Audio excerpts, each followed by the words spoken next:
ton amour parfait et sans condition repousse mes limites, change ma vision. Tout est accompli, tu as donné ta vie.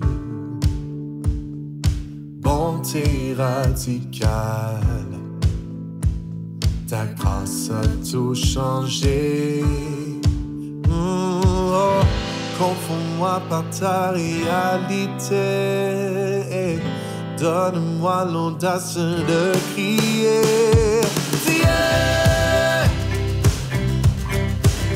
Tu pardonnes et tu donnes ta grâce à tous ceux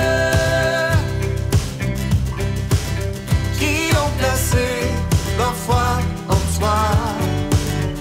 Jésus, tu ignores nos passés, guéris nos cœurs brisés, tu cherches les perdus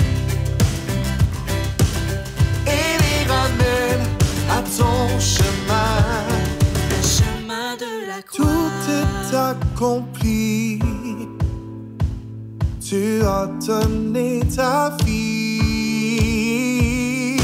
Bonté radicale, ta grâce a tout changé.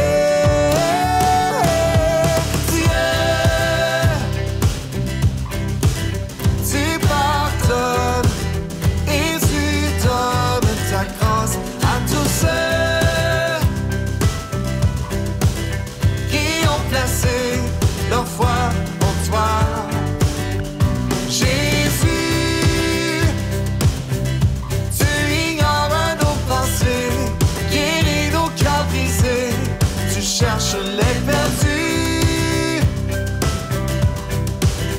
et les ramènes à ton chemin, le chemin de la croix. Sonde-moi, oh Dieu, et connais mon cœur, garde-moi attaché à toi.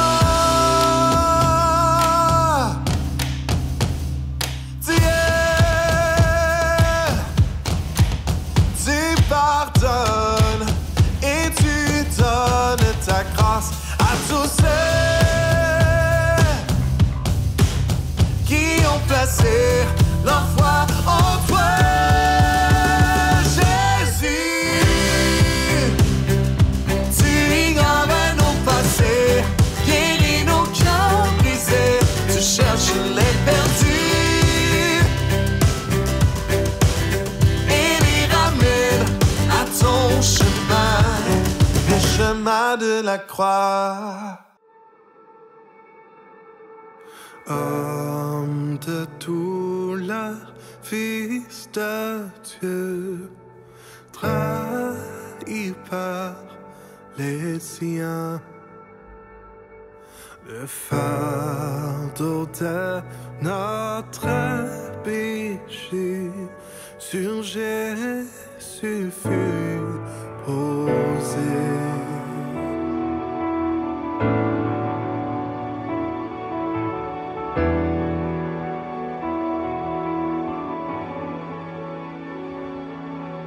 C'est lui qu'on a méprisé,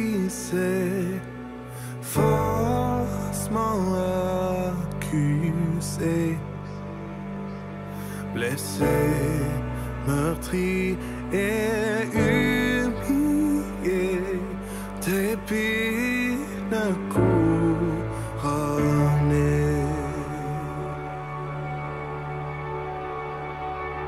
Oh, cette croix, ma rédemption,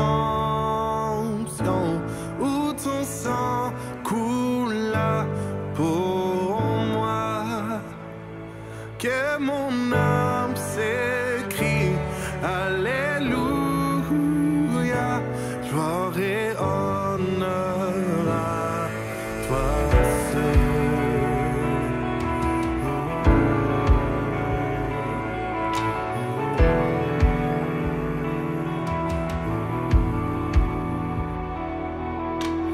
venu du ciel sur la terre pour nous réconcilier, pour acheter et pardonner ceux qui l'ont crucifié. Oh, cette croix, ma rédemption, où ton sang coula pour moi, que mon âme s'écrie Alléluia, gloire et honneur à toi seul. Ma dette est payée, elle est effacée par le sang précieux que Christ a versé. Le péché est vaincu, son emprise n'est plus, et m'a libéré pour l'éternité. Ma dette est payée, elle est effacée par le sang précieux que Christ a versé. Le péché est vaincu, son emprise n'est plus, il m'a libéré pour l'éternité. Oh, cette croix, ma rédemption, où ton sang coula pour moi, que mon âme s'écrie Alléluia, gloire et honneur à toi seul.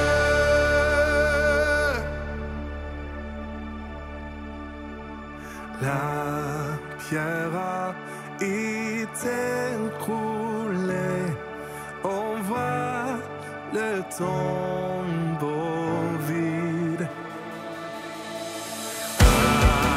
Alléluia, tu sois loué, il est ressuscité.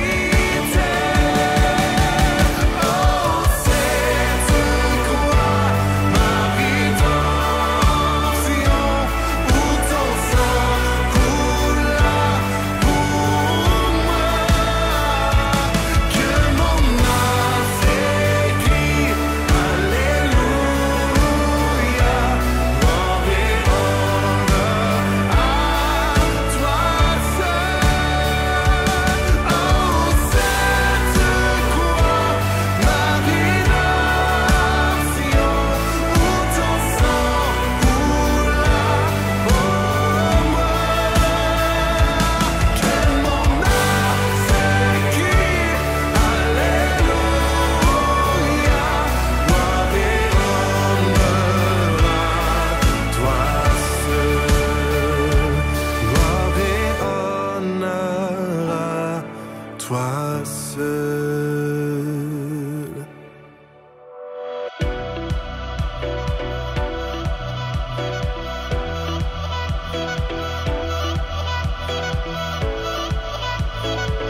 sont effacées, mes peurs et mes chaînes sont enlevées. En Jésus, je suis libre. J'étais un enfant de la colère, maintenant aimé par le Père. En Jésus, je suis libre. Élève-toi, car toi seul est puissant, toi seul est couronné. À toi revient la gloire. Élève-toi.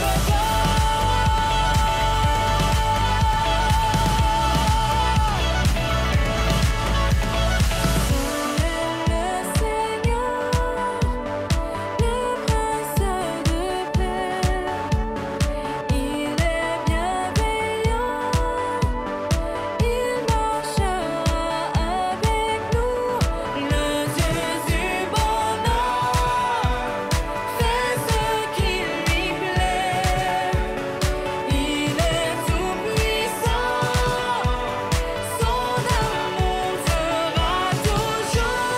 C'est le Seigneur, le Prince de paix. Il est bienveillant, il marchera avec nous.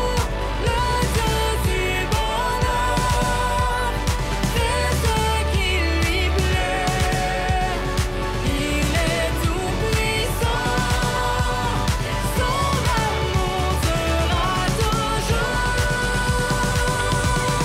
Élève-toi,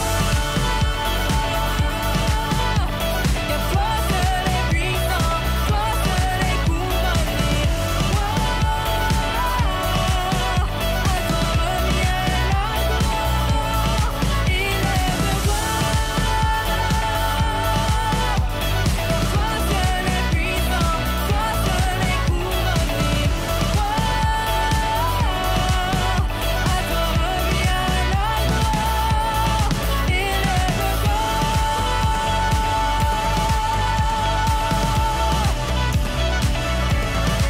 Élève-toi.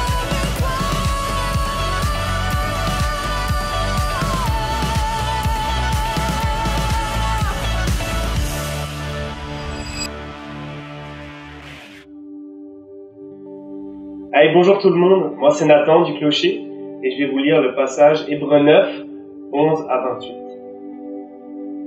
Quant à Christ, il est venu comme grand prêtre des biens à venir.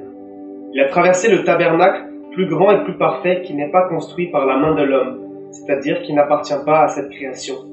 Et il est entré une fois pour toutes dans le lieu très saint, non pas avec le sang des boucs et des jeunes taureaux, mais avec son propre sang.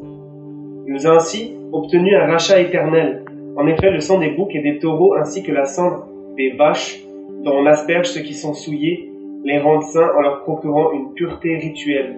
Si tel est le cas, le sang de Christ, qui s'est offert lui-même à Dieu par l'Esprit éternel comme une victime sans défaut, purifiera d'autant plus votre conscience des œuvres mortes, afin que vous serviez le Dieu vivant. Voici pourquoi il est le médiateur d'une alliance nouvelle. Sa mort est intervenue pour le rachat des transgressions commises sous la première alliance, afin que ceux qui ont été appelés reçoivent l'héritage éternel promis. En effet, là où il y a un testament, il est nécessaire que la mort du testateur soit constatée. Un testament n'entre en vigueur qu'en cas de décès, puisqu'il n'a aucun effet tant que le testateur vit. C'est pourquoi même la première alliance a été inaugurée avec du sang. Après avoir prononcé devant le peuple entier tous les commandements, conformément à la loi, Moïse a pris le sang des jeunes taureaux et des boucs ainsi que de l'eau, de la laine écarlate et de l'hysope, et il a aspergé le livre lui-même et tout le peuple en disant « Voici le sang de l'alliance que Dieu a prescrite pour vous. » Il a aussi aspergé avec le sang le tabernacle et tous les ustensiles du culte. Or, d'après la loi, presque tout est purifié avec du sang, et s'il n'y a pas de sang versé, il n'y a pas de pardon. S'il était nécessaire de purifier de cette manière ce qui n'était que l'image des réalités célestes, il fallait que les réalités célestes elles-mêmes soient purifiées par des sacrifices meilleurs encore que ceux-là. En effet, Christ n'est pas entré dans un sanctuaire fait par la main de l'homme, dans une simple copie du véritable, mais il est entré dans le ciel même afin de se présenter maintenant pour nous devant Dieu. Et ce n'est pas pour s'offrir lui-même plusieurs fois qu'il y est entré, comme le grand prêtre qui entre chaque année dans le sanctuaire pour offrir un autre sang que le sien. Si tel avait été le cas, il aurait dû souffrir plusieurs fois depuis la création du monde. Mais maintenant, à la fin des temps, il s'est révélé une seule fois pour abolir le péché par son sacrifice. Il est réservé aux êtres humains de mourir une seule fois, après quoi vient le jugement. De même, Christ s'est offert une seule fois pour porter le péché de beaucoup d'hommes. Puis il apparaîtra une seconde fois, sans rapport avec le péché, à ceux qui l'attendent pour le salut.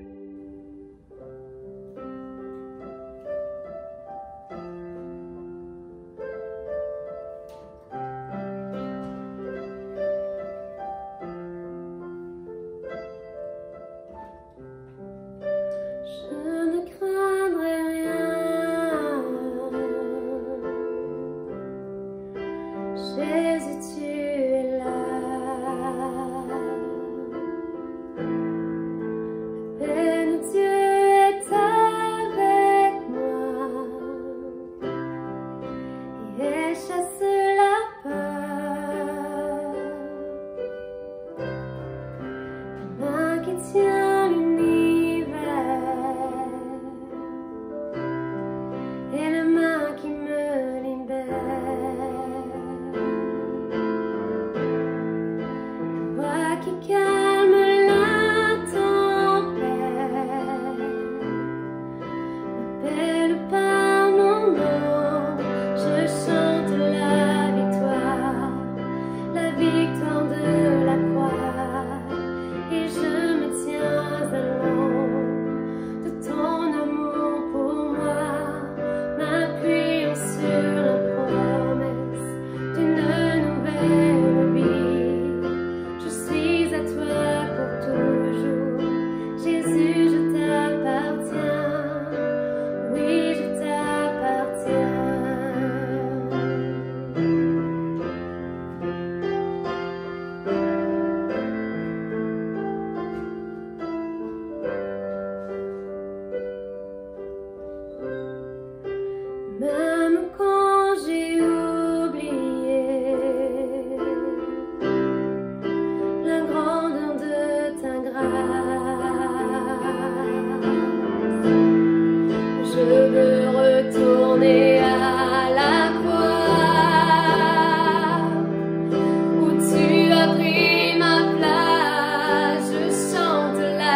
la croix et je me tiens à l'ombre de ton amour pour moi, m'appuyant sur la promesse d'une nouvelle vie. Je suis à toi pour toujours, Jésus, je t'appartiens, oui, je t'appartiens.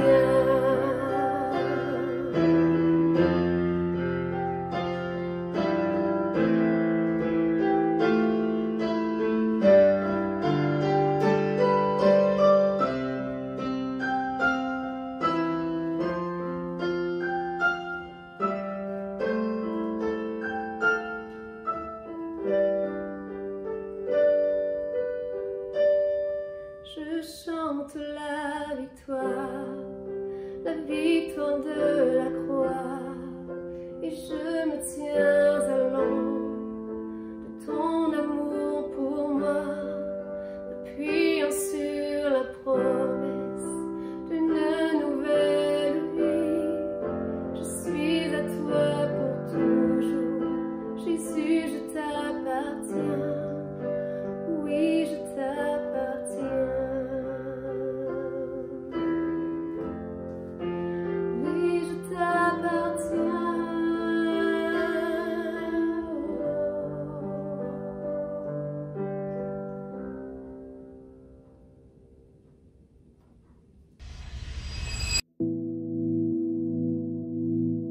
Bonjour Église 21, bonjour Le Clocher à Vaudreuil-Dorion, bonjour Église de Verdun, bonjour Église Connexion à Plessisville-Victo. C'est un plaisir de vous accueillir à notre rassemblement ce dimanche. Bon dimanche à tous. J'espère que vous profitez bien de votre été. J'espère que vous avez eu une belle semaine la semaine dernière et que c'est encore une autre belle semaine qui se démarre, qui se déclenche pour vous cette semaine. J'espère que vous avez pris le temps de faire certaines invitations cette semaine et que il y a des petits regroupements, quelques familles ensemble dans certains foyers qui participent au rassemblement en ligne présentement. C'est un encouragement qu'on vous fait. On vous invite à faire ça, à prendre pleinement avantage de cette opportunité qu'on a d'être ensemble mais dispersés. Alors, on espère que vous vivez ça bien. Encore une fois, on ne communique pas d'annonces à travers nos rassemblements en ligne et on invite chacun des membres de nos églises qui veulent rester informés d'aller sur les sites web de votre église ou sur la page Facebook de votre église pour avoir accès à toute l'information, encore une fois, partagée sur les pages Facebook, les pages web de nos églises. Vous avez probablement beaucoup de questions au niveau de quand est-ce qu'on va être en mesure de se rassembler en personne. On y travaille vraiment de façon intentionnelle et intense. On travaille là-dessus. On va communiquer avec vous au cours des prochaines semaines de quelle façon ça va se produire. On vous invite encore une fois pour Église 21 Centre-Ville. Et je vais être clair, Église 21 Centre-Ville, la date où est-ce qu'on vous invite en personne au cinéma Banque Scotia est le 13 septembre. Donc le 13 septembre, vous êtes les bienvenus à venir vous rassembler avec nous au cinéma Banque Scotia sur Sainte-Catherine. Et on va communiquer avec vous au cours des prochaines semaines pour vous donner plus de détails, à savoir comment arriver bien préparé, puis à quoi vous attendre. Et aussi, on veut vous informer du fait que si vous n'êtes pas à l'aise de venir assister au rassemblement en personne, pour ce qui est d'Église 21, vous allez aussi avoir accès à ce qu'on communique, puis le rassemblement en personne va être diffusé en direct aussi le dimanche matin. Donc, c'est quelque chose qu'on veut offrir et qu'on voulait partager avec vous. Alors, c'est un petit peu toutes les informations que j'ai pour vous en ce moment. Et c'est le moment de continuer notre belle série Mixtape été 2020. Encore une fois, c'est une série qui rassemble toutes ces 4 églises-là, mais aussi des intervenants, des prédicateurs qui se sont joints à une belle équipe que Dieu a vraiment assemblée pour nous bénir à travers cette série-là. Et ce dimanche, c'est nul autre que Gilles Lapierre, un homme de caractère intègre qui a si bien servi l'Église de l'Association évangéliste baptiste du Québec au fil des années et qui continue de le faire et qui vient nous livrer une parole, un message sur comment bien discerner la volonté de Dieu pour ma vie, pour ta vie. Alors, c'est un sujet que moi, qui me fascine, qui me passionne et j'ai très hâte de voir de quelle façon Gilles va nous aider dans notre réflexion à travers ce beau thème-là. Alors, j'aimerais qu'on prie ensemble et ensuite je laisse la parole à Gilles.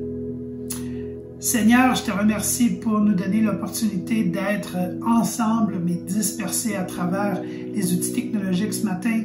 Seigneur, je te remercie pour Gilles, je te remercie pour sa volonté de servir l'Église, la façon dont tu lui as donné clairement des dons, des talents pour aider ton Église, pour la fortifier, pour lui donner vision des outils.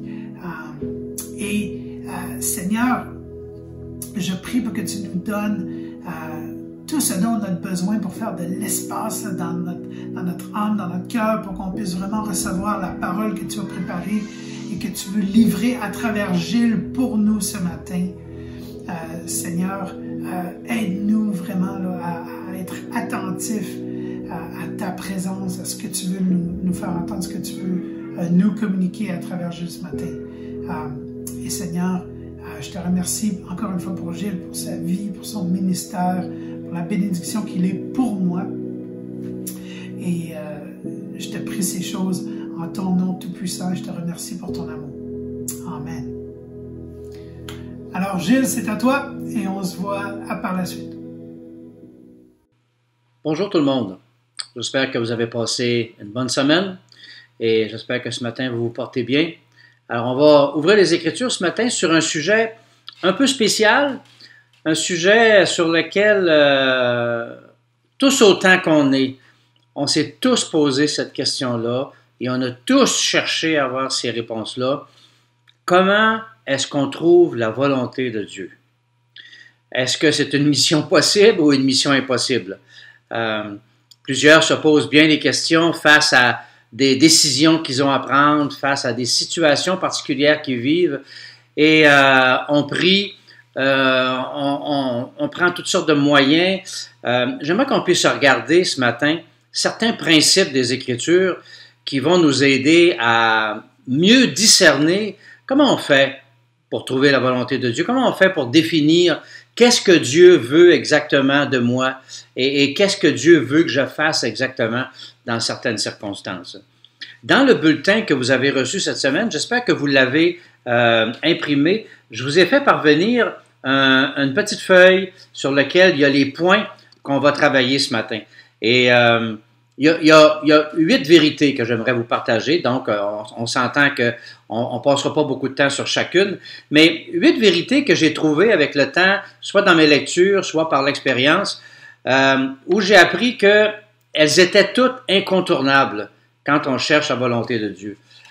Une question qui est difficile souvent, c'est comment on fait pour trouver le chemin que Dieu a tracé pour nous. Et comme enfant de Dieu, on ne veut pas prendre des mauvaises décisions, on veut prendre les décisions les plus spirituelles, les plus éclairées, les décisions qu'on ne regrettera pas.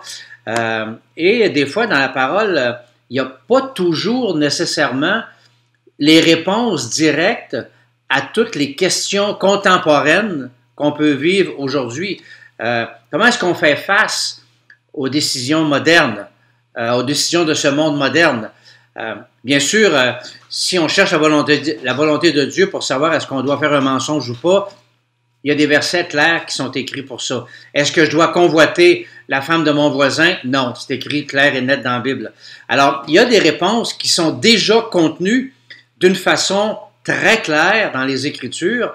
Alors, si on cherche la volonté de Dieu sur ces sujets-là, il s'agit d'ouvrir les Écritures et de lire les Écritures. Mais il y a d'autres questions qui ne sont pas si simples.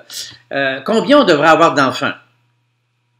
Combien de temps on devrait attendre entre chaque enfant? Est-ce qu'on déménage ou pas? Dans un appartement plus grand, plus petit? Est-ce qu'on achète une maison maintenant ou plus tard?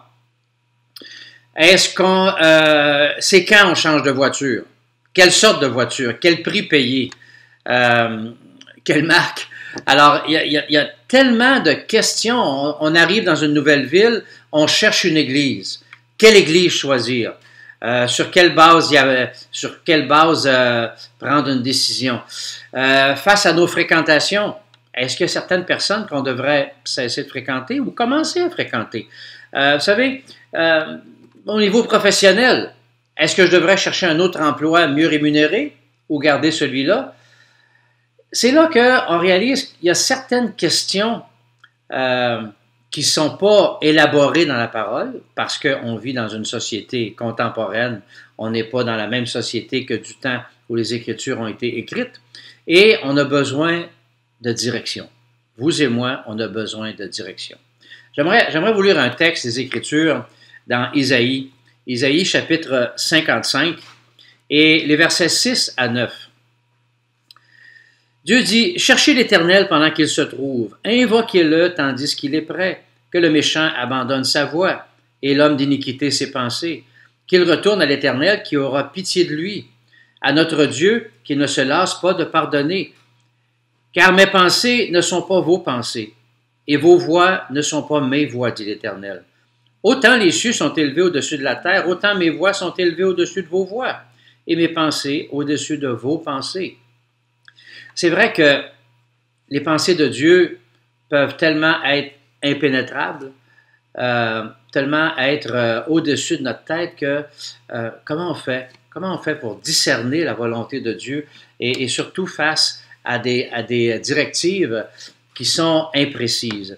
Dans le psaume 32, au verset 8, c'est écrit « Je t'instruirai et te montrerai la voie que tu dois suivre. Je te conseillerai, j'aurai les regards sur toi. » Autant ces pensées peuvent être élevées, autant Dieu veut nous donner des directions. Il veut nous instruire. Il veut qu'on sache quoi faire. Dans le livre d'Ésaïe, au chapitre 30, le verset 21, c'est écrit « Tes oreilles entendront derrière toi la voix qui te dira « Voici le chemin, marchez-y, car vous irez à droite ou vous irez à gauche. » L'Éternel sera toujours ton guide, dans Isaïe 58. Alors, de toute évidence, il y a une vérité qui ressort des Écritures. Dieu veut nous donner sa direction. Mais lorsqu'il nous donne sa direction, il ne la donne pas nécessairement de la même manière qu'on la demande. C'est-à-dire que, Seigneur, est-ce que je dois prendre tel travail ou tel travail? Dieu va nous enseigner des principes dans les Écritures et en mettant en pratique ces principes-là, Dieu va nous aider par son Saint-Esprit à discerner, à trouver. Bien des gens ont essayé de discerner la volonté de Dieu avec toutes sortes de méthodes, toutes sortes de moyens. David Platt, un auteur chrétien bien connu, dans son livre qui s'intitule « Suis-moi », donne certaines méthodes originales. Je les ai trouvées intéressantes parce que certaines, je les ai faites moi-même et j'ai vu d'autres le faire et les résultats, je vous le dis, ne sont pas toujours très concluants. Il y a la méthode d'ouvrir la Bible et puis mettre son doigt quelque part et puis le lire et dire « Ah, c'est ça la volonté de Dieu ». Bonne chance, ça se peut qu'on ne lise pas exactement ce qu'on voudrait lire. Il y a la méthode de la circonstance époustouflante. Alors, l'apôtre Paul qui était jeté de son cheval, ou encore Moïse qui a vu un buisson qui était en feu, et là, Dieu lui parlait. Alors, il y a certaines personnes qui attendent qu'il leur arrive quelque chose d'époustouflant pour dire « Hey, ça, c'est la volonté de Dieu. » Mais des fois, ça n'arrive pas. On n'est pas toujours l'apôtre Paul ni Moïse. Des fois, il y a des gens qui vont attendre des coïncidences frappantes. Chercher des circonstances curieuses, des circonstances incongrues qui sont arrivées, puis dire « hey, telle chose est arrivée, ça doit être la volonté de Dieu, ça. » Encore là, c'est dangereux. le diable aussi est capable de provoquer des circonstances frappantes. D'autres vont utiliser la méthode de Gédéon, la toison. Et en réfléchissant mal, que c'était peut-être pas très spirituel ce que Gédéon a fait. En ceci que quand Gédéon a demandé la deuxième preuve, il a dit à Dieu, fâche-toi pas, moi te le demandé une deuxième fois. Et Dieu a été miséricordieux envers lui, mais en fait, il aurait dû écouter la première fois ce que Dieu lui a dit, plutôt que de demander des toisons. Et dans l'exemple de Gédéon, demander la volonté de Dieu par des toisons n'était pas un signe de grande spiritualité. Il y a la méthode de la porte ouverte ou de la porte fermée. Une porte ouverte, ça doit être la volonté de Dieu. Non, la porte est fermée, c'est pas ça. Attention, encore là, le diable est capable d'en ouvrir des portes et de les fermer aussi. Et on va voir certaines choses dans notre texte ce matin. Alors, ça serait le fun s'il y avait une recette, 1, 2, 3, 4, pif, paf, pouf, tu fais ça, puis voilà, la volonté de Dieu émerge comme un miracle, mais c'est pas le cas. C'est pas le cas. Alors, j'aimerais naviguer avec vous ce matin à travers 8 principes qu'on retrouve dans les Écritures. Pas 8 recettes, 8 principes qui vont nous aider à découvrir la volonté de Dieu. Le premier, c'est avoir un cœur pur de toute mauvaise conscience. Autrement dit, être en règle avec Dieu. La Bible dit dans le psaume 66, « Si j'avais conçu l'iniquité dans mon cœur, le Seigneur ne m'aurait pas exaucé. » Et il semble que la première chose qu'on doit faire quand on cherche la volonté de Dieu, c'est d'abord être en règle avec Dieu. Et c'est ce qui est arrivé dans le livre d'Ésaïe, au chapitre 58. Les gens se plaignent à Dieu qu'ils vont vers Dieu et ils demandent des choses à Dieu, ils demandent des directions, ils demandent des réponses et il semble que Dieu ne répond pas.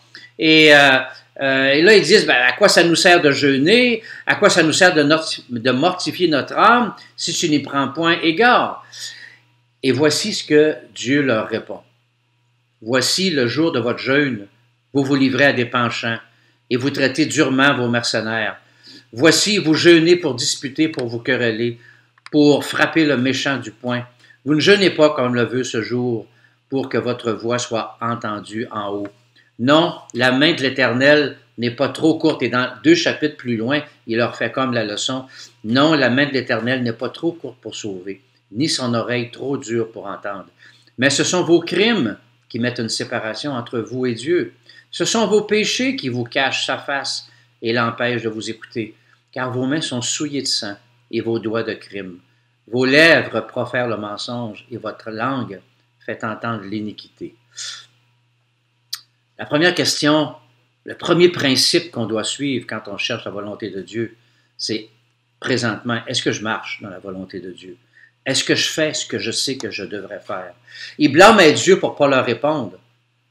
Mais en fait, ils auraient dû se regarder et se blâmer parce qu'ils marchaient dans le péché et dans la rébellion.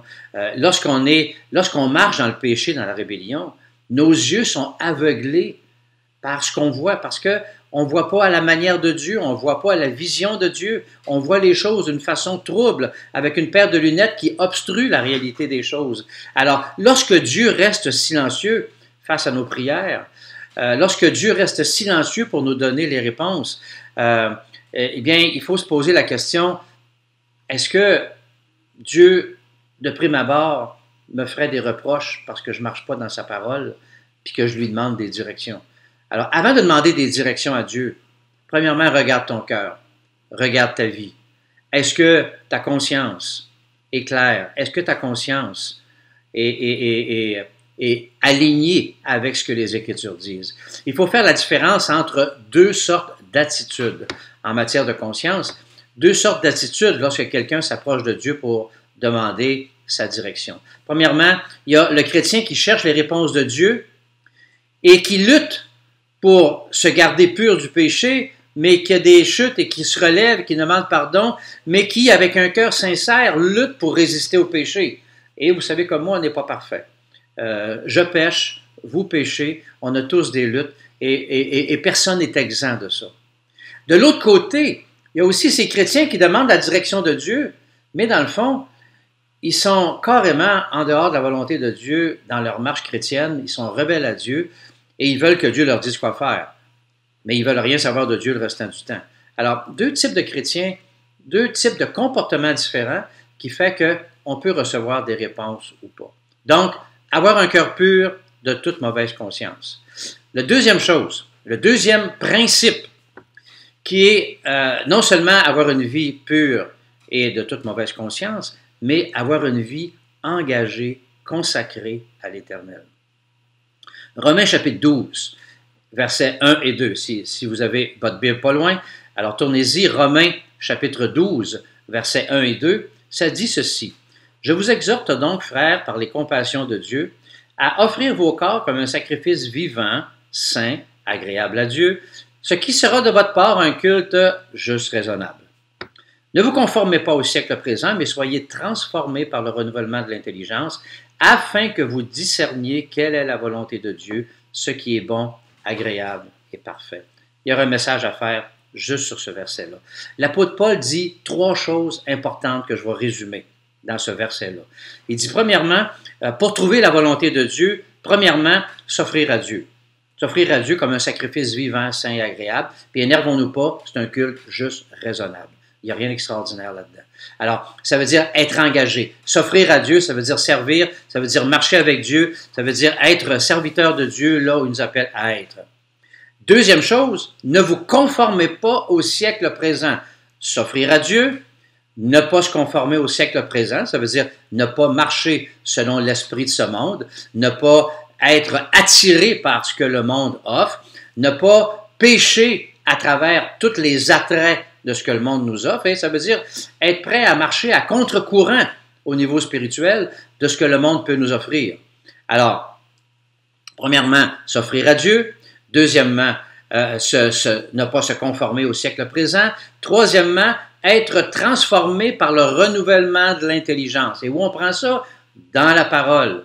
Alors, ça veut dire qu'on laisse la parole nous transformer, renouveler notre intelligence. On laisse la parole changer nos valeurs, changer notre façon de voir, nous imprégner. On laisse la parole de Dieu nous transformer notre vision de la vie. Et là, il y a le résultat. Un discernement plus sage, ce qui est bon, agréable et parfait pour discerner la volonté de Dieu. Malheureusement, beaucoup de gens veulent le résultat, c'est-à-dire discerner la volonté de Dieu. Mais ils ne veulent pas passer par les trois premières étapes. Les trois premières étapes qui sont s'offrir à Dieu, ne pas se conformer au monde présent, être transformé par le renouvellement de l'intelligence, pour ensuite mieux discerner la volonté de Dieu. Donc, ça veut dire que le deuxième élément, vivre une vie consacrée, une vie de consécration à Dieu.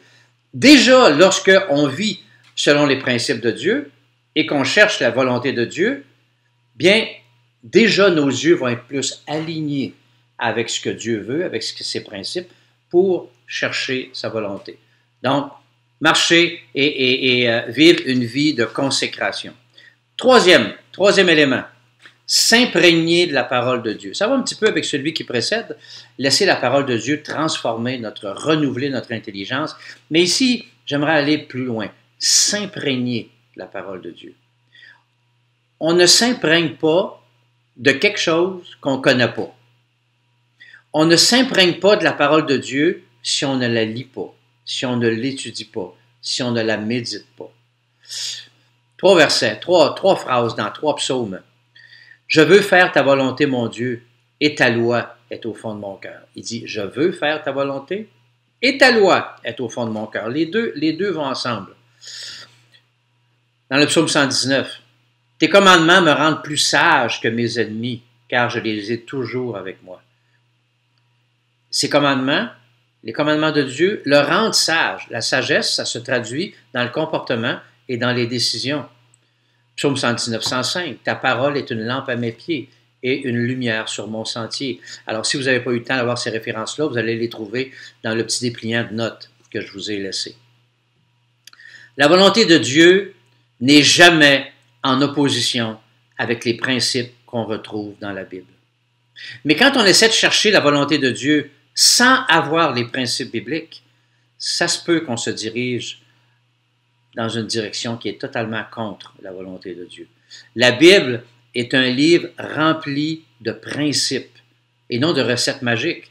remplie de principes qui nous aident à aborder nos problèmes, à trouver le moyen de les résoudre. Et c'est pour cela que la Bible demande d'être lue, relue, méditée, étudiée, connue. Et c'est pour ça que nos églises offrent aux chrétiens tout ce qu'il faut pour apprendre la Bible. Donc, s'imprégner de la parole de Dieu est un autre élément extrêmement important, un principe principal de la parole de Dieu. Un quatrième principe pour chercher la volonté de Dieu, c'est une vie de prière. Une vie de prière nourrie dans la parole de Dieu. Dans le premier épître de Jean, chapitre 5, c'est écrit « Nous avons auprès de lui cette assurance que si nous demandons quelque chose selon sa volonté, il nous écoute.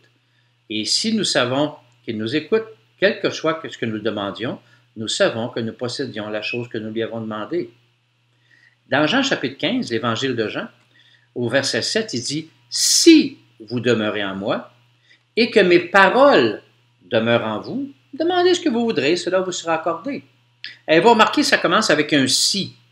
Si vous demeurez en moi et que mes paroles demeurent en vous, demandez ce que vous voulez et cela vous sera accordé. Si je le dis au négatif, si vous ne demeurez pas en moi et si mes paroles ne demeurent pas en vous, je ne sais pas pourquoi je ne vous donne pas ma direction. Parce que quelque part, vous avez manqué ce principe-là. Si l'étude de la parole de Dieu est accompagnée de la prière, vous savez, l'étude de la parole de Dieu et la prière sont comme deux sœurs jumelles qui vont ensemble. Et c'est dans la prière qu'on développe une relation intime avec Dieu et c'est dans la lecture et l'étude de la parole qu'on développe une connaissance de ce que Dieu veut. Le plus on est près de Dieu, le plus on est près de sa parole, le plus on connaît. Donc, si on demeure avec Dieu, si on demeure dans sa parole, quelle que soit la chose qu'on lui demande, il va nous l'accorder. Et c'est un principe. C'est un principe tout simplement. Donc, au-delà de toutes les questions, au-delà de toutes les recherches de direction contemporaine, suivons ce principe-là. Le cinquième, être soumis à la direction de l'Esprit. Alors, c'est intéressant que Dieu ne nous a pas créés comme des robots. Dieu nous a laissé le libre arbitre, même après la chute, et Dieu nous a donné tout ce qu'il fallait pour être capable d'avancer. Et Dieu ne nous a pas créés non plus avec un mort dans la bouche pour nous faire tourner comme les chevaux, pour nous faire tourner à gauche ou à droite.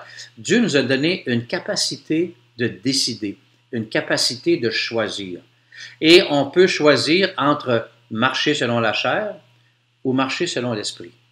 Être soumis aux pulsions de la chair ou être soumis à la direction du Saint-Esprit. Romains chapitre 8, verset 9 dit « Pour vous, vous ne vivez pas selon la chair, mais selon l'Esprit, si du moins l'Esprit de Dieu habite en vous. Si quelqu'un n'a pas l'Esprit de Christ, il ne lui appartient pas. » C'est intéressant que beaucoup de gens interprètent beaucoup de réponses en disant « Ah, l'Esprit me dirige dans cette direction-là. » Prenons l'exemple de Jonas. Dieu a dit à Jonas « Va à Nénive, évangélise ce monde-là. » Jonas, il ne voulait pas, donc il est parti dans l'autre direction, et puis là, il est allé prendre le bateau. Jonas aurait très bien pu interpréter « Ah, hey, il y a une place sur le bateau, il y a un bateau, il y a une place dessus, hey, ça doit être la volonté de Dieu, l'Esprit me dirige, regarde, les portes sont ouvertes, je peux prendre le bateau, ça doit être correct que je m'en vais par là. » Sauf que c'est pas parce qu'il y avait une porte ouverte pour prendre le bateau que c'était l'Esprit qui le dirigeait là. Et on sait Jonas a écouté sa volonté et non la direction de l'Esprit, non la direction de Dieu. Il y a un autre exemple intéressant où Dieu utilise par son esprit toutes sortes de moyens. On a l'exemple de Moïse avec Jéthro.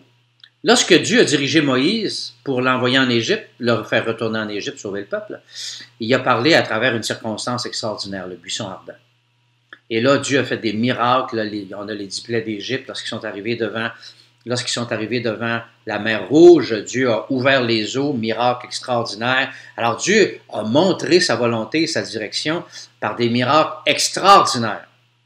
Une fois rendu dans le désert, Moïse a un job immense, diriger le peuple. Et là, Dieu envoie Jéthro pour lui dire « Moïse, ça n'a pas de bon sens, tu vas faire un burn-out. ben trop de monde, ben trop à juger, tu as besoin d'aide.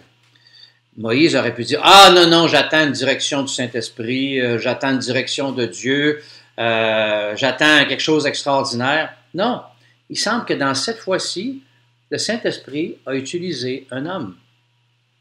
Dieu a utilisé un homme, un simple homme, pour dire à Moïse, voici la direction que tu devais suivre. Et Moïse a écouté le conseil de son beau-père et depuis ce temps-là, la notion des anciens a perduré dans le peuple juif. Trop de croyants décident de la direction de Dieu sur une base éventuelle, sur une base émotionnelle, sur une base tout à fait sentimentale, mais sans être dirigés par la direction du Saint-Esprit qui, elle, se retrouve à travers la parole de Dieu et à travers ceux que parfois Dieu permet qui sont autour de nous. L'adversaire veut bien nous mélanger avec nos émotions. Mais être soumis à la direction de l'Esprit, ça veut dire être soumis aux principes de Dieu, être soumis à la direction des Écritures, être soumis à la manière dont Dieu permet les choses ou les permet pas. Oui, c'est vrai, les portes ouvertes ou les portes fermées, mais encore faut-il savoir les lire. Et être soumis à autre chose que nos émotions, autre chose que notre propre volonté. Jonas, en réalité, ce n'était pas la volonté de Dieu qui prévalait, c'était sa propre volonté. Et Moïse, son désir, c'était de bien servir Dieu.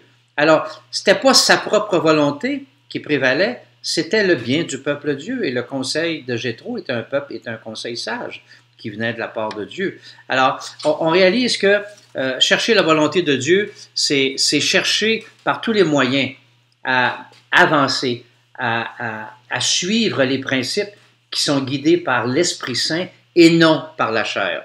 Et par la chair, on inclut notre volonté, nos sentiments, nos émotions, etc. Un sixième principe, chercher des conseils. Chercher des conseils au niveau de personnes qui sont plus expérimentées et plus matures dans le Seigneur, qui ont un tour de jardin plus grand que vous-même. Et la parole, surtout les proverbes, donnent beaucoup d'exemples, de conseils à aller chercher. Et souvent, il y a des gens qui vont prendre des décisions impulsives, émotives, ou encore parce qu'ils sont tellement tannés de quelque chose que là, ils prennent une décision rapide et vlan, la gaffe est faite. Dans les Proverbes, on retrouve au chapitre 11, « Quand la prudence fait défaut, le peuple tombe, et le salut est dans le grand nombre de conseillers. » Dans le chapitre 12, « La voix de l'insensé est droite à ses yeux, mais celui qui écoute les conseils est sage. » Chapitre 15, verset 22, « Les projets échouent faute d'une grande assemblée qui délibère, mais ils réussissent quand il y a de nombreux conseillers. » Les conseillers, c'est des êtres humains, c'est des hommes. Et là, il faut avoir la sagesse. Est-ce qu'un conseiller te dirige dans les principes des Écritures ou un conseiller te dirige dans la pensée de ce monde? Deux types de conseillers différents. Et attention, les deux peuvent se passer à travers des conseils avec des personnes qui sont chrétiennes.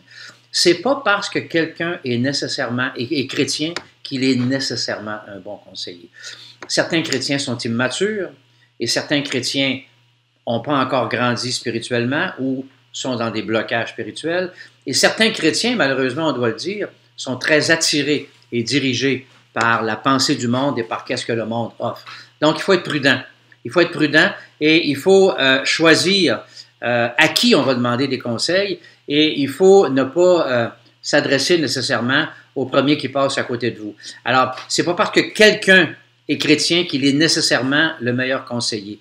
Et parfois, ce serait mieux de demander conseil à tes leaders dans ton église pour savoir vers qui te tourner pour chercher ce conseil-là si le leader n'est pas préparé à te le donner.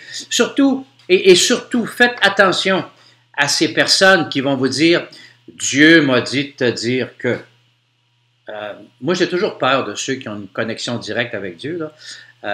Je préfère ceux qui me disent « As-tu lu dans la Bible tel verset? » Plutôt que de me faire dire « Dieu m'a dit de te dire que… » ou encore « Dieu m'a mis à cœur un verset pour toi. » Oui, peut-être, pour encourager, Mais attention, attention à ces personnes qui pensent avoir une droite ligne avec Dieu et qui ont quelque chose pour toi.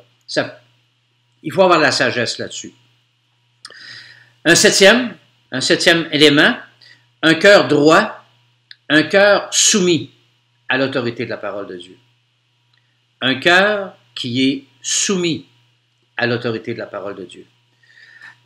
Il y a des circonstances qui nous arrivent où ce que la parole de Dieu nous demande, c'est pas évident. Dernièrement, quelqu'un d'une autre église très loin m'a téléphoné pour me poser la question qu'est-ce qu'il devait faire envers une personne avec qui il n'avait pas parlé depuis 2 ans, et il y avait une chicane, et puis le père et son fils ne s'étaient pas parlé depuis 2 ans. Le fils m'appelle et il me demande bon, Gilles, qu'est-ce que tu en penses?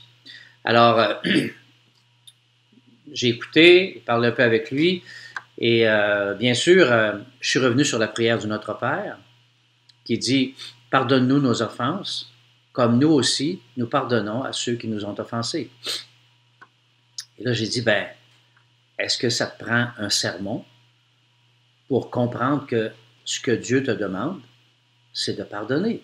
Et que tant que tu ne pardonnes pas, tu es en rébellion à ce que Dieu te demande. Et il y a tellement de paraboles que je pourrais te citer.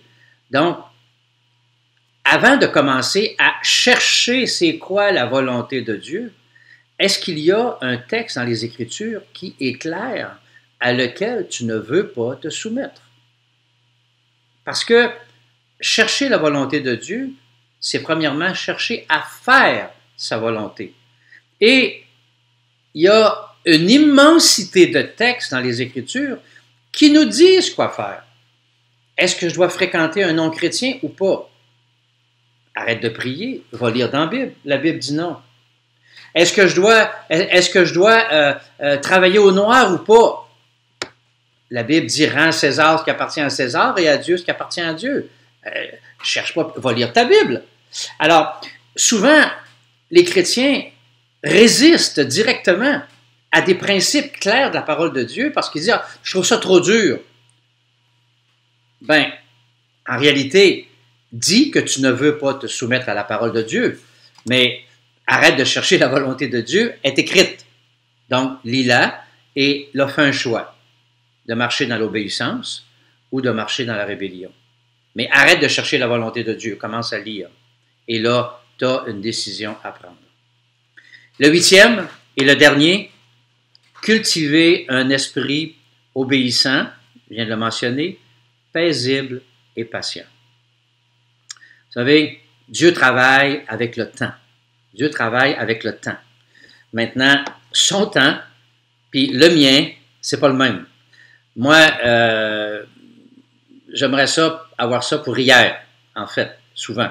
Et quand j'ai pas les choses dans la vitesse que je veux, ben, on s'impatiente, je m'impatiente, je deviens anxieux, et là, je me dis, bon, ben, qu'est-ce qui se passe, là? Pourquoi Dieu me répond pas? Et des fois, Dieu travaille avec le temps. Le temps de Dieu peut être beaucoup plus long que le mien. Et le temps de Dieu peut avoir des buts très différents du mien. Le temps d'attente de Dieu peut être pour m'enseigner la foi, m'enseigner la patience, m'enseigner la paix qui surpasse toute intelligence, m'enseigner à avoir un cœur paisible dans l'attente de Dieu. La Bible dit dans Philippiens chapitre 4, « Ne vous inquiétez de rien, mais en toute chose, faites connaître à Dieu vos besoins par des prières, des supplications, des actions de grâce. Et la paix de Dieu qui surpasse toute intelligence gardera vos cœurs et vos pensées en Jésus-Christ. » Premièrement, il dit, inquiète-toi pas. Deuxièmement, il dit, fais connaître tes besoins à Dieu. Fais connaître tes besoins à Dieu. Par la prière, les supplications, puis dis merci, des actions de grâce. Et Dieu va te donner une paix. Pourquoi Dieu va donner une paix? Parce que Dieu est au courant de ton besoin. On ne sait juste pas quand est-ce qu'il va répondre, ni comment il va répondre, ni par quelle manière il va répondre. Et ça, c'est dans le temps de Dieu. Et ça, c'est la liberté de Dieu. Pendant qu'on est à la recherche de Dieu, à la recherche de la volonté de Dieu, une des grandes qualités qu'il nous faut rechercher, c'est la patience. la paix dans le fait que Dieu sait, Dieu est au courant.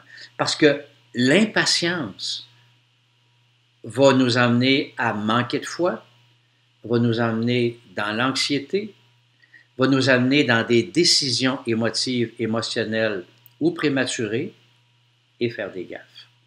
Et c'est ce qui est arrivé à Abraham avec Sarah. Dieu leur avait promis un fils, mais le temps de Dieu n'était pas celui d'Abraham et Sarah, parce que ça a pris 25 ans pour que Dieu leur donne le fils. Entre-temps, ils se sont impatientés. Et l'impatience s'est appelée Ismaël. Et Ismaël, ça a été juste du trouble.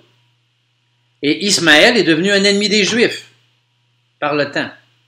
Et ça a été seulement que 13-14 ans plus tard qu'Isaac est venu, mais dans le temps de Dieu, à la manière de Dieu et avec la puissance de Dieu, à travers un homme et une femme qui ne pouvaient plus enfanter. Donc c'était évidemment un enfant de la grâce, de la puissance et de l'intervention de Dieu. La patience n'est pas notre principale vertu. Ce n'est pas notre principale qualité. Quand on attend la volonté de Dieu, on la veut pour tout de suite, on la veut rapidement. Mais c'est une grâce que Dieu nous donne, de nous donner aussi cette paix. Donc, peut-être que ce n'est pas la meilleure chose que tu entends que de voir que Dieu te donne cette paix, mais marcher avec Dieu, chercher sa volonté, demande de suivre des principes. Je vais juste les répéter. Premièrement, avoir un cœur pur de toute mauvaise conscience. Vivre une vie de consécration. S'imprégner de la parole de Dieu. Une vie de prière nourrie par la parole de Dieu. Être soumis à la direction de Dieu. Rechercher les conseils des croyants expérimentés et matures dans le Seigneur. Un cœur droit et soumis à l'autorité de la Bible. Cultiver un esprit obéissant, paisible et patient. Ce ne sont pas des recettes, ce sont des principes. Mais ce sont des principes qui vont nous aider à trouver la volonté de Dieu, à discerner la volonté de Dieu à travers n'importe quelle situation contemporaine de la vie présente. Parfois, elles sont contenues dans les Écritures, en noir sur blanc. Parfois aussi, elles sont contenues, les réponses de Dieu sont contenues à travers les principes qui sont là. J'aimerais terminer avec un verset. L'Éternel sera toujours ton guide. Il rassasiera ton âme dans les lieux arides. Il redonnera de la vigueur à tes membres. Tu seras comme un jardin arrosé, comme une source dont les eaux ne tarissent pas. L'Éternel sera toujours ton guide. Dieu veut nous donner sa direction. Ce matin, si tu fais partie de ceux qui cherchent la volonté de Dieu pour certains domaines dans ta vie, certaines questions dans ta vie, certaines directions dans ta vie, je t'encourage à suivre ces simples 8 principes. Certains viennent de moi, d'autres viennent de d'autres à travers des lectures, Alors, je ne veux pas me prendre la gloire de ces principes-là. Il y en a plusieurs autres qui ont émis des principes comme ça. Mais j'aimerais t'encourager à les suivre. J'aimerais t'encourager à les considérer et à chercher la volonté de Dieu en fonction des principes de Dieu et non des principes de la chair, ni des principes des émotions, ni des principes de l'esprit de ce monde. Et Dieu ne veut que te donner sa direction. L'Éternel sera toujours ton guide. J'aimerais terminer en priant pour toi. Père du ciel, merci pour ta parole qui est claire. Merci pour ta parole qui nous donne ta direction. Seigneur, je veux te rendre la gloire et la louange parce que tu ne nous laisses pas dans l'ignorance. Tu ne nous laisses pas dans les ténèbres. Seigneur, je veux te prier ce matin pour quiconque parmi les auditeurs est en train de chercher ta volonté. Père du ciel, donne-lui à travers ton Saint-Esprit. Donne-lui la direction, la patience. Donne-lui, Père éternel, la retenue qu'il a besoin pour attendre ta réponse. Seigneur, révèle-toi selon ta grandeur, ta puissance et en ton temps. Et Seigneur, aide-nous. Je te prie pour moi-même, pour chacun de ceux qui m'écoutent ce matin. Je te prie que tu nous aides à marcher par tes principes dans la parole, afin qu'on soit des chrétiens victorieux, obéissants et qui produisent beaucoup de fruits par la puissance du Saint-Esprit. C'est à travers Jésus-Christ que je te demande ces choses. Amen. Bonne semaine à chacun.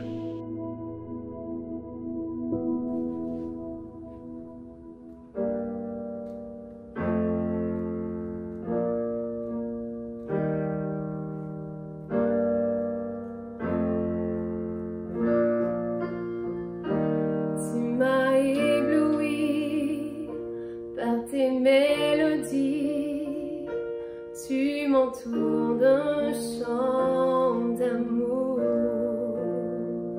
chant de délivrance devant mes ennemis, toutes mes craintes s'enfuient. Je ne suis plus esclave de la peur, je suis enfant de Dieu.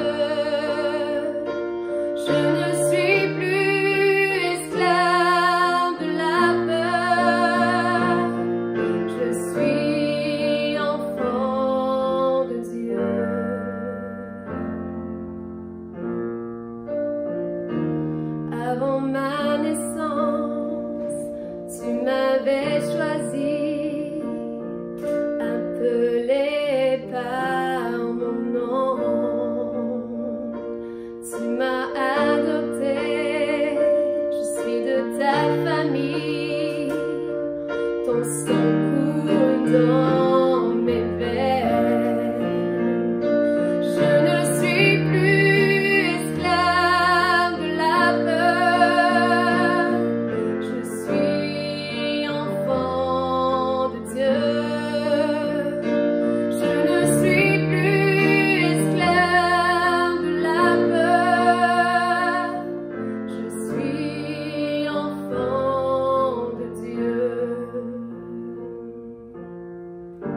Merci beaucoup, Gilles. Merci pour cette belle parole. Merci pour, encore une fois, pour ta sagesse, de la façon dont tu adresses ce thème si important, cette idée si importante de comment bien discerner la volonté. J'espère que vous avez été bénis, j'espère que vous vous sentez encouragés. Merci aussi à l'équipe de louanges qui nous a aidés ce matin. Merci d'avoir été si bon intendant, si généreux de vos dons, vos talents avec nous. On apprécie ça énormément. J'espère que vous allez passer une très belle semaine, que vous allez continuer dans votre réflexion, que vous allez continuer aussi à créer des opportunités d'être ensemble le dimanche matin. J'espère que Dieu va vous donner l'opportunité de vivre ça. On a bien hâte de vous voir le 13 septembre si vous êtes autour du centre-ville. D'ici là, continuez à passer un très bel été. Continuez à vous reposer. J'espère que vous avez l'opportunité de le faire. Et on se revoit bientôt. On vous souhaite une bonne semaine. Encore une fois, allez sur les pages Facebook et les sites web de vos églises pour rester au courant de ce qui se passe, de ce qu'on vous invite à vivre chaque semaine au niveau des 4 communautés d'églises qui sont rassemblées. Et encore une fois, on vous aime, on a hâte de vous voir et on se dit à bientôt. Bye bye!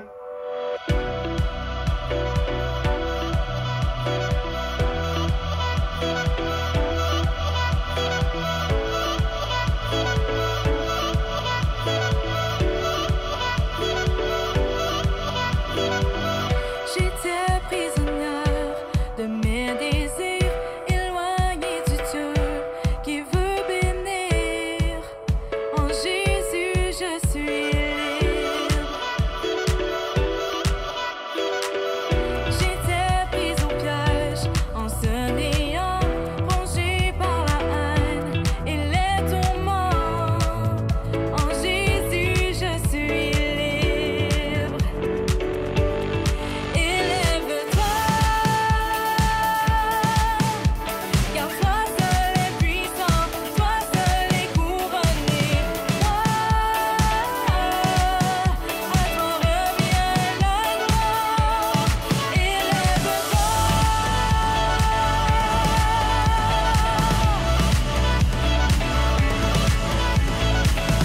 Mes pleurs et mes peines sont effacées.